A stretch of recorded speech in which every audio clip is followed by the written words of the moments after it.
Olá. Hoje a gente vai analisar uma questão jurídica bem delicada, né? Mas super importante para quem é sócio ou, enfim, pensa em entrar numa sociedade aqui no Brasil.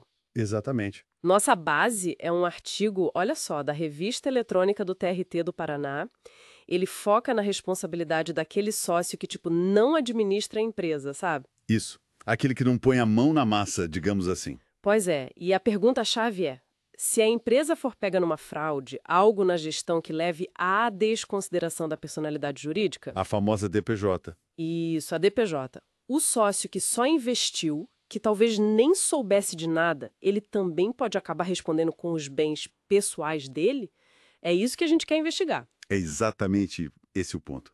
A DPJ é um mecanismo eh, excepcional, né? Porque a regra é a separação. O patrimônio da empresa é uma coisa, o dos sócios é outra. Autonomia patrimonial, certo? Perfeito. Mas o artigo 50 do Código Civil abre essa brecha. Ele permite ignorar essa separação, mas só temporariamente, se ficar provado que houve abuso. Abuso tipo o quê? Bom, principalmente desvio de finalidade, usar a empresa para algo ilícito, por exemplo, ou então confusão patrimonial. Que é misturar as contas, né? O dinheiro da empresa com o pessoal. Exatamente.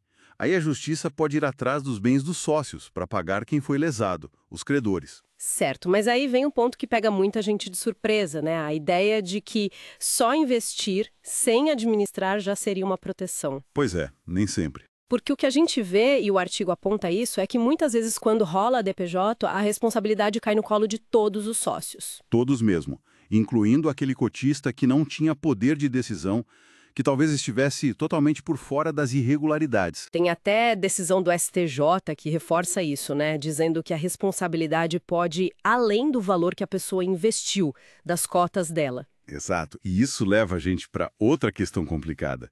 O tal do sócio de fachada, o É. laranja, como se diz popularmente. Ah, sim. Aquela pessoa que entra no contrato só para cumprir tabela, né? Ou para esconder quem manda de verdade. Isso. E não é coisa rara, viu?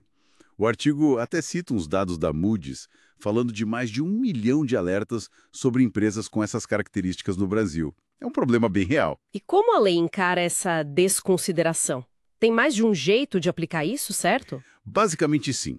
Existem duas grandes linhas, as chamadas teorias. A regra geral, que está lá no Código Civil, no artigo 50, é a teoria maior, Maior por quê? mais difícil de aplicar. Isso, ela é mais exigente. Para aplicar a teoria maior, tem que provar o abuso, o desvio de finalidade ou a confusão patrimonial que a gente falou. Ok. E tem mais. Desde a Lei de Liberdade Econômica, lá de 2019, também precisa demonstrar que aquele sócio ou administrador se beneficiou da fraude, de alguma forma, direta ou indiretamente. Entendi. Precisa de mais provas, então. E a outra teoria? A outra é a teoria menor.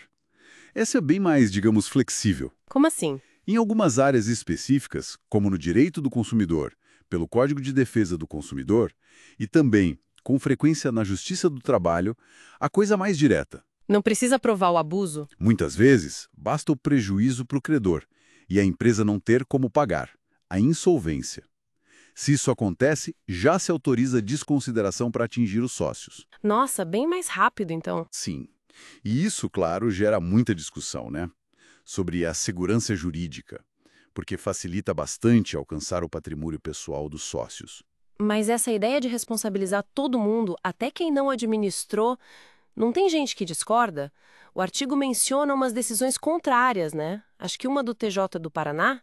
Sim, existe essa linha. Há decisões como essa do TJPR que você mencionou, que consideram injusto responsabilizar o sócio minoritário, aquele sem poder de gestão, que conseguiu provar que não teve nada a ver com os atos ilícitos. E qual o argumento principal? O argumento é que não tem uma lei que obrigue expressamente o sócio, que só tem cotas, a ficar fiscalizando a administração o tempo todo. Foca na ausência de culpa ou dolo dele. Parece justo, olhando por esse lado. Parece.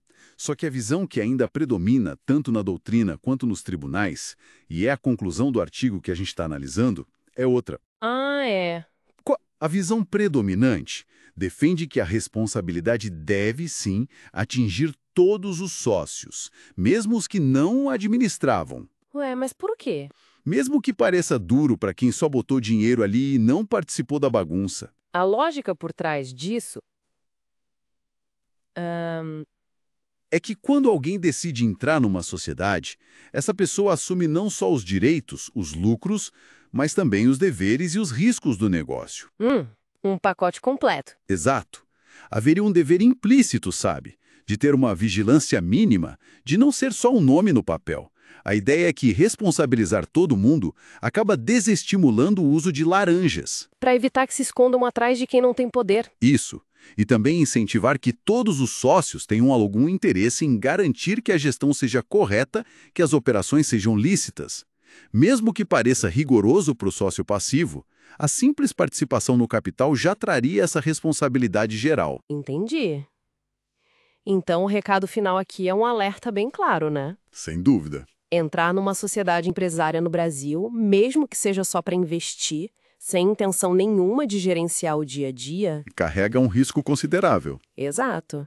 Se a gestão pisar na bola, cometer abusos comprovados que justifiquem a DPJ, a proteção do patrimônio pessoal pode ir por água abaixo. Para todo mundo. A tal da separação não é um muro intransponível. Precisamente. E aí fica uma reflexão para a gente levar, né?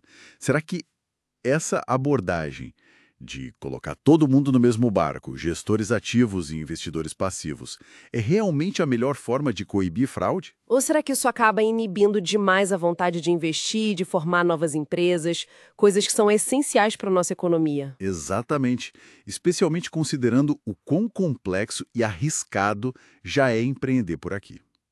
É uma balança difícil de equilibrar. Fica aí a questão.